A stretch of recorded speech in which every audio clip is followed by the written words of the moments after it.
돌파리의 뇌피셜 배구입니다. 저번 영상에서는 5라운드 핑크거미 대 아파트의 대결에서 아파트가 셧아웃으로 패배를 했는데 1, 2세트는 대등하게 했지만 3세트에서 큰 차이로 지는 상황이 발생을 했는데요. 그 이유는 2세트에 황민키와 견리배가 부상으로 인해서 3세트에 출전을 못함으로써 전력에 큰 손실이 났기 때문이죠. 그래서 저번 영상에서는 그 멤버들의 부상 이슈에 대해서 집중적으로 다뤘습니다. 그 앞에 1, 2세트도 근데 졌잖아요. 1, 2세트도 아파트가 잘 했습니다. 점수 차이가 그 두 세트 다 2, 3점 차이밖에 안 났잖아요. 듀스까지도 갔었고. 그래서 물론 잘했는데 근데 저번 4라운드를 여기서 좀 생각을 해보시면은 5세트까지 가는 접전 끝에 아파트가 핑크거미를 이겼단 말입니다. 근데 이번에는 셧아웃으로 패배를 했단 말이죠. 핑크거미와의 시합을 임하는 데 있어서 그 1, 2세트에 풀어냈던 전략을 보면은 4라운드 때의 아파트와 전략이라든지 여러가지 구성의 차이가 없었는데도 경기 결과에 있어서는 큰 차이가 있었단 말입니다.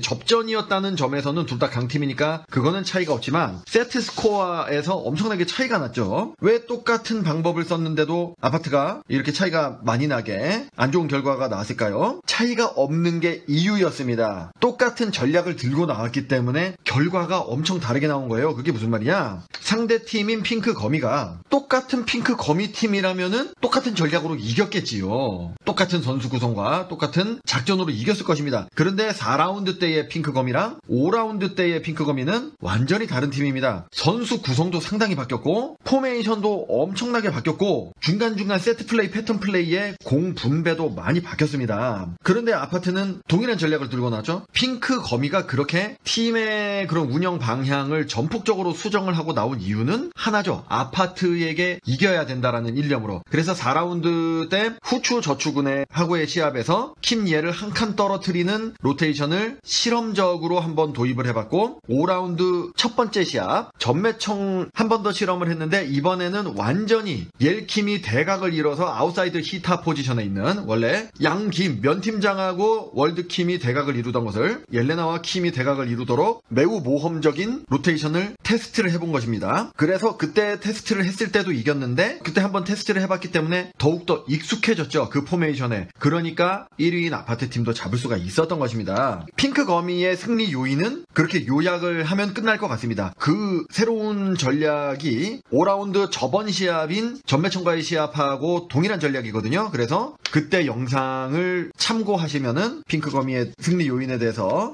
좀 자세히 아실 수가 있을 것이고요. 비슷한 패턴의 얘기니까 오늘은 하지는 않는데 그렇다면 오늘은 아파트가 저번 4라운드랑 똑같은 전략이 왜 안 먹혔는지 아파트의 패배 요인을 조금 한번 보도록 할게요. 저번에 4라운드 때 아파트가 승리할 수 있던 요인을 그대로 들고 나왔다고 했잖아요. 그 중에 하나가 목적타입니다. 목적타. 보통 우리 갤러들이 알고 있기로는 저도 종종 하는 말입니다만은 월드킴에게 목적타를 어설프게 보내는 것은 오히려 역효과를 부른다. 그러니까 면팀장이나 다른 멤버들의 리시브 부담을 줄여주는 것밖에 안 된다. 왜냐면 월드킴의 목적타가 너무 정확하니까. 그래서 하려면은 구이데티처럼 목적타를 그냥 거의 8, 90%를 그냥 월드킴에게 보내는 목적타 폭탄. 근데 그러려면 서브가 되게 정확해야 되겠죠. 좀 어렵습니다. 그러니까 현실적으로 그렇게 안 하는 게 좋다. 4라운드 때 강성현 감독은 시합 전 인터뷰 때 말을 하고 시작했어요. 핑크거미의 전위 레프트 공격수에게 목적타를 보내겠다. 왜 보내느냐? 리시브 자체는 뭐 정확할 수도 있고 부정확할 수도 있겠죠. 근데 그 리시브를 흔들겠다는 얘기가 아니고 그때 당시 주전 세타였던 김다솔의 그런 특성이 레프트 공격수에게 레프트 퀵 오픈 토스, 그러니까 서브 리시브를 받은 다음에 서브가 잘 올라왔을 때 정해진 약속된 플레이로 왼쪽으로 빠르게 쏴주는 것을 레프트 퀵 오픈이라고 하는데 그거를 잘 안 하고 특히 월드킴에게는 퀵 오픈을 그렇지 않아도 잘 안 주는데 그런데 서브 리시브를 받고 앞으로 우다다 달려가는 월드킴에게는 맞출 자신이 없기 때문에 옐레나에게 주구장창 라이트 토스를 한다는 겁니다. 그거를 노리고 보내겠다라고 하는데 말을 하고 시작했는데 그 말대로 김다솔이 토스 운영을 했죠.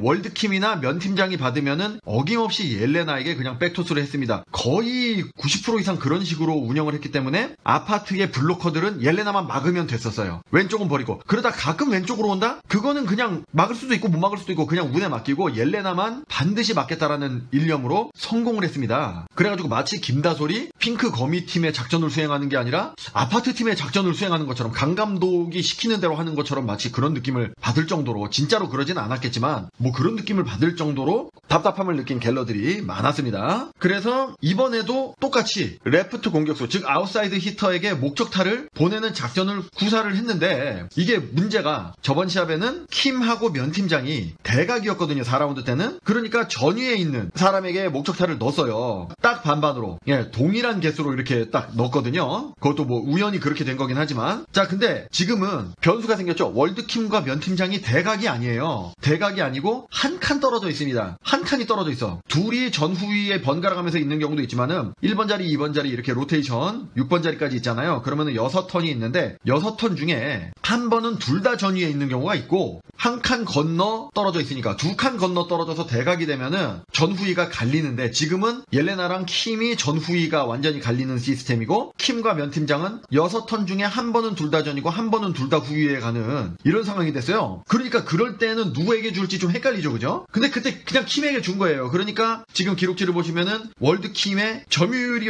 매우 높습니다. 그러면서 효율이 또 75%죠. 완전히 작전 실패한 거죠. 그리고 4라운드 때 그리한 것은 전이 아웃사이더 히터에게 목적타를 줬을 시에 김다솔이 옐레나에게만 토스를 한다는 습성을 공략하는 데 성공을 한 것이라고 아까 말씀을 드렸는데, 근데 현재는 이원정이 주전 세타잖아요. 이원정은 그런 거에 휘둘리지 않고 여기저기 본인의 원래 생각하는 대로 분배를 합니다. 물론 분배가 골고루는 아니에요. 미들브로카에게는 별로 안 줘요.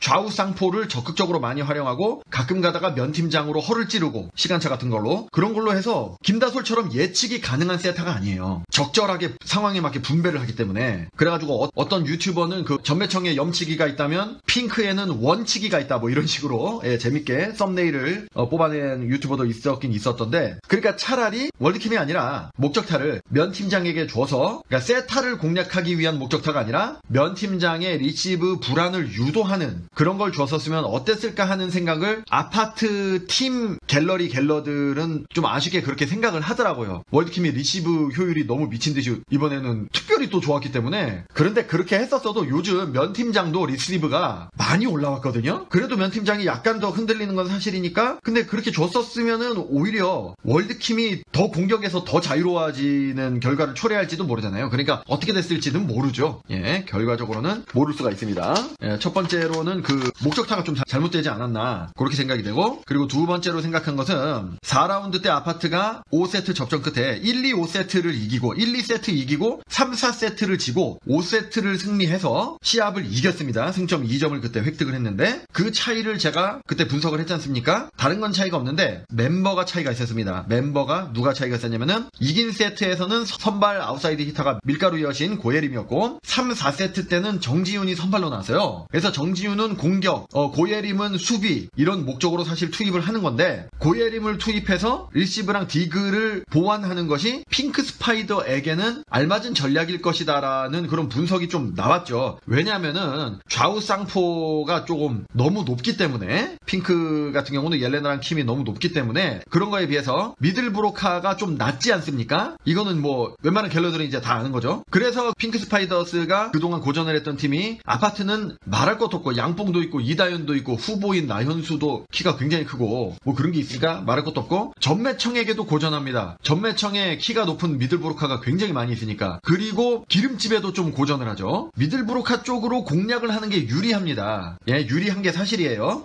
근데 이제 미들브로카 쪽으로는 속공을 주로 쓰기 때문에 서브 리시브나 1타 수비를 하는 디그에서 조금 세터에게 공이 약간 안정적으로 올라와야 미들브로카 쪽으로, 양뽕 쪽이라든지 다띠 쪽으로 공략하기가 쉽지 않습니까? 그래서 선발이 정지훈일 때보다 선발이 밀가루 여신일 때 승률이 높았던 것입니다. 저번 영상에서 5라운드 때 아마 선발이 핑크 거미를 상대로 할 때는 밀가루 여신이 나오지 않을까라고 제가 예측을 했는데 틀렸죠. 정지훈이 나왔습니다. 3세트 다 정지훈이 선발로 나왔고, 밀가루 여신은 황민키가 2세트 중반에 부상을 당해가지고 그 대타로 이제 나와 상황이 된 거죠. 그래서 저는 뭔가 다른 작전이 있나 했는데 작전이 똑같더라고요. 그런데 오늘은 정지훈이 기록지상으로 리시브 효율, 여기 효율이 여기 세트당이라고 써 있는데 이게 지금 상당히 오랜 기간 동안 그 수정이 안 되고 있는데 코보 홈페이지에서 이게 효율이라고 이제 바꿔야 돼요. 이게 잘 오타예요, 오타. 그 코보 홈페이지 오타죠. 그래서 리시브 효율, 서브 리시브를 받은 것 중에 정확한 게 몇 %냐 그걸 보는 겁니다. 근데 4라운드 때는 굉장히 안 좋았죠. 보시다시피 5라운드 이번 시합에서는 40%니까 효율이 좋습니다. 근데 이거는 기록지 상으로는 리시브 전체 중에 분모에 리시브 시도가 들어가게 되고 분자에 리시브 정확이 들어가게 됩니다. 리시브 정확이라는 것은 세타가 반경 1m 이내로 움직여서 받을 수 있는 경우를 리시브 정확이라고 하거든요. 그러니까 세타가 별로 안 움직여도 받을 수 있다는 거죠. 자, 근데 이 기록지에는 놓치는 게 있어요. 뭐냐면은 자, 정확한 거는 그래 40%라 이거야. 12개를 지금 정확하게 받았다고 했잖아요. 그럼 나머지 60%는 부정확했다는 거잖아요. 어느 정도로 부정확하냐가 안 나와 있습니다. 그거를 일일이 다 쓸 수는 없겠죠. 당연히 같은 부정확한 리시브다 하더라도 1m 밖으로 나가는 게 부정확한 건데 한 1.5m로 줘서 부정확한, 그러니까 세타가 1.5m를 뛰어야 되는 거하고 한 5m, 6m를 뛰어야만 받을 수 있는 서브 리시브가 오는 거하고는 천지 차이지 않습니까? 그래서 그거는 기록지상으로는 알 수가 없고 시합을 봐서 체감을 하는 수밖에 없는데 그 부정확도, 그러니까 리시브 정확도 말고 부정확도에 있어서는 4라운드 때랑 5라운드 때 정지윤의 부정확도가 차이가 없었어요. 리시브가 서브 에이스도 하나 허용했고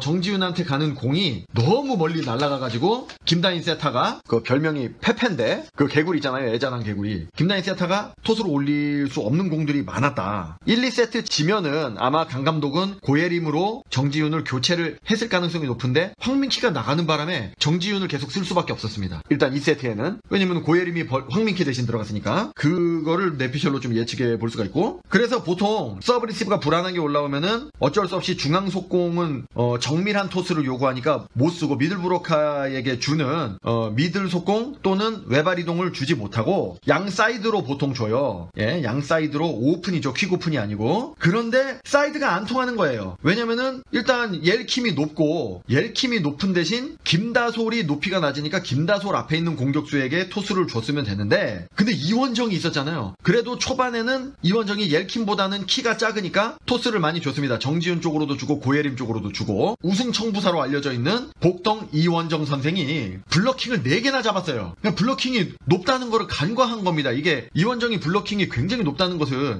많이 알려져 있는 사실인데 연구를 안 하고 나온 것 같아요. 그동안 이제 용병을 컨택하고 어떤 용병을 뽑을까를, 그리고 양수민의 그런 상태도 살펴봐야 되고 대체 용병을 어떤 식으로 컨택하고 누구를 뽑을까에 대해서, 그거에 대해서 올스타 브레이크라든지 그런 시간을 할애했던 것 같아요. 핑크 거미에 대한 연구를 많이 안 했던 것 같습니다. 그러니까 이원정 블러킹 높다는 거는 모든 팀이 다 알고 있는 사실이잖아요. 지금 정도에서는. 초반에는 몰랐지만. 그러니까 사이드 공격이 활로가 찾아지지 않으니까 서브 리시브가 안 좋게 올라와도 페페 세타가 어거지로 양뽕에게 주는 모습이 종종 나왔습니다. 그러니까 속공이 아니라 퀵이 아니고 퀵 오픈도 아니고 미들 브로카에게 오픈을 주는 거죠. 예, 원래 미들 브로카에게 줘서 주는 공격은 치고 들어가는 게 핵심이거든요. 탁 하고 주면은 팍 하고 때리는 게 탁, 팍 요 정도 속도가 나와야 되거든요. 탁, 팍 요 정도 속도가 나야 되는데 탁, 팍 이게 된 겁니다.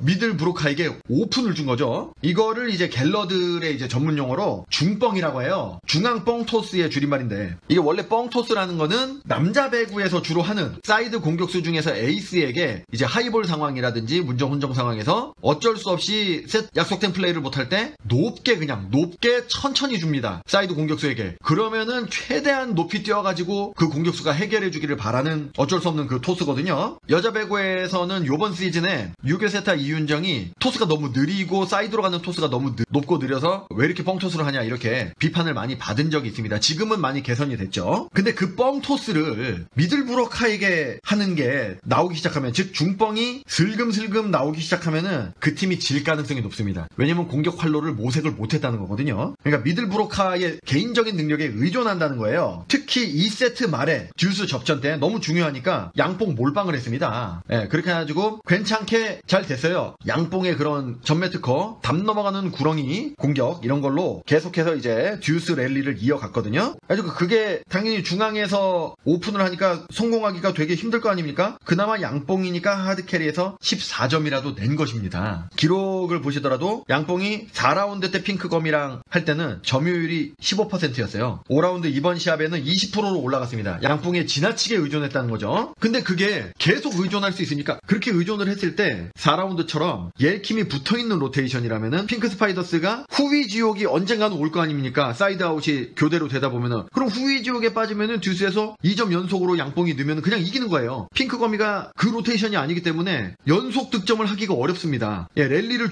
득점을 주고받게 돼 있어요. 한 점씩. 근데 그러다 보면은 양봉이 후위로 가잖아요. 양봉이 후위로 갈 때 핑크 거미는 누가 후위로 갔느냐? 옐레나가 후위로 갔어요. 옐레나가 후위로 가면은 월드킴이 전위로 올라오잖아요. 우리 갤러들의 댓글 중에서도 양봉이 후위로 가고 월드킴이 전위로 갔기 때문에 이제 이기겠구나 라고 저도 그렇게 예측을 했거든요. 그 누구나 그렇게 예측을 할 수가 있죠. 황민키가 없는 상황에서 공격력이 떨어지잖아요. 그럼 결정력이 떨어진단 말입니다. 그러니까 그런 지금 다른 멤버의 그런 부족한 거를 수비나 공격이나 다 부족하잖아요. 그거를 견리베가 필사적으로 그 세트를 가져가기 위해서 무리를 한 것 같습니다. 너무 무리를 해서 몸을 사리지 않고 무리를 하다 보니까 오로지 공을 수비를 하겠다는 일념하에 공만을 보고 이렇게 점프를 하다가 발목이 접질러서 부상이 온 것 같기도 하고요. 그 부상으로 인해서 2세트를 조금 가져오는데 조금 성공을 한 상황이 됐습니다. 결국에는 그렇습니다. 그래서 요렇게 핑크거미의 승리 그리고 아파트의 패배 5라운드 시합을 대충 제 내피셜로 한번 살펴봤습니다. 그런데 요번 시합이 아니라 저번에도 말씀드렸듯이 향후 시합이 아파트는 악재가 너무 크죠. 황민키도 컨디션이 제 컨디션이 아니고 그 밀가루 여신도 무릎이 사실은 안 좋습니다. 두 사람이 무릎이 다 안 좋아요. 지금 5라운드 동안 견리베가 결장을 하게 돼야 되는 상황이고 새로 입국한 그 이본의 몬타뇨가 과연 다음 시합부터 나올지 다음 시합은 후추 저축은행이랑 시합인데 견리베도 못 나오고 몬타뇨도 못 나온다. 그러면은 후추를 이긴다고 장담할 수가 없어요. 지금 정말 비상사태입니다. 근데 만약에 이번에 몬타뇨가 나온다. 그래도